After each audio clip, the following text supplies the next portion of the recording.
യൂട്യൂബിൽ ഒരു 10 ലക്ഷം സബ്സ്ക്രൈബേഴ്സ് ആയിട്ടുണ്ടായിരുന്നു. അപ്പോൾ അത് ഇവിടെ സെലിബ്രേറ്റ് ചെയ്യാനായിരുന്നു ഞങ്ങൾക്ക് ആഗ്രഹം. അച്ഛനും അമ്മയ്ക്ക് സന്തോഷമല്ലേ?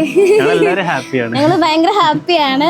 അപ്പോൾ ഇങ്ങനെ ഈ ഒരു ദിവസം ഇവിടെ വെച്ചിത് അൺബോക്സ് ചെയ്തതിൽ അതിനേക്കാൾ ഏറെ സന്തോഷമുണ്ട്. പിന്നെ ഞങ്ങളുടെ കൂടെ നിന്ന് ഞങ്ങളുടെ സബ്സ്ക്രൈബേഴ്സ് ഞങ്ങളുടെ ഫാമിലി തന്നെയാണ്. നിങ്ങളാണ് ഞങ്ങൾക്ക് ഇത് ഞങ്ങൾ ഇവിടെ ഇങ്ങനെ കയ്യിൽ വെച്ചേക്കുന്നതിൻ്റെ മെയിൻ റീസൺ. നിങ്ങൾക്ക് ഒരുപാട് നന്ദിയുണ്ട്. എല്ലാത്തിനോടും എല്ലാവരോടും ഒരുപാട് സ്നേഹം. Thank you so much.